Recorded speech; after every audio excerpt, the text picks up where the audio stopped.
ברוכות הבאות לסרטון החדש שלי, תודה שהצטרפתם אליי.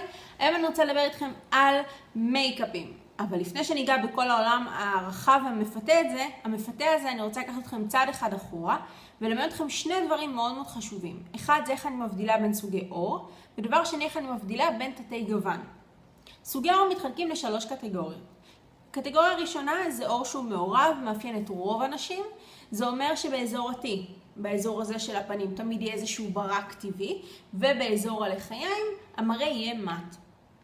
סוג נוסף של אור זה אור שהוא שומני, שזה אומר שגם אזור ה-T וגם אזור הלחיים תמיד יהיה איזשהו ברק מסוים, זה בעצם השומניות הטבעית שהאור פולט החוצה. סוג נוסף ואחרון של אור זה בעצם אור שהוא יבש, אני קוראת לו אור שהוא עייף, זה אור שהוא סדוק, אור שהוא לרוב מתקלף, כל דבר שנשים על הפנים יראה לא טוב, זה לא יישב טוב, זה אור שמצריך שגרת טיפוח מאוד מאוד אינטנסיבית ועשירה בלחות ובמינרלים. עכשיו אני רוצה לדבר איתכם על תתי גוון. תתי גוון זה בעצם הצבע של האור שלי, הפיגמנט של האור שלי. למה הוא חשוב ולמה חשוב להבדיל? כי על ידי זיהוי של תת הגוון אני אדע להתאים את המייקאפ בצורה נכונה.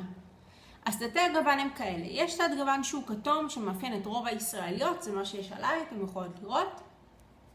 יש תת גוון שהוא צהוב שמאפיין בעיקר את האירופאיות, שזה בעצם תת גוון שאפשר לראות בעיקר ובצורה מאוד מאוד בולטת אצל נשים שהן רוסיות, אוקראיניות, בדרך כלל האור שלהם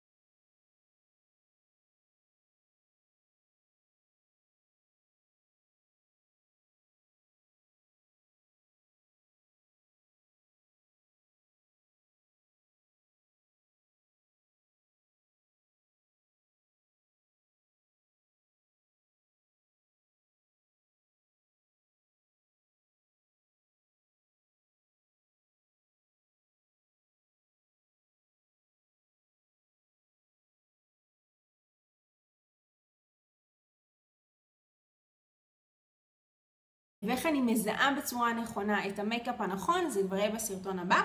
אז אני אאחל לכם מכאן שנה טובה ומתוקה, שנה של בריאות, שיהיה לכולם צום קל ומועיל ושיעבור ממש ממש בקלות, ואנחנו נתראה אחרי כיפור. ביי ביי.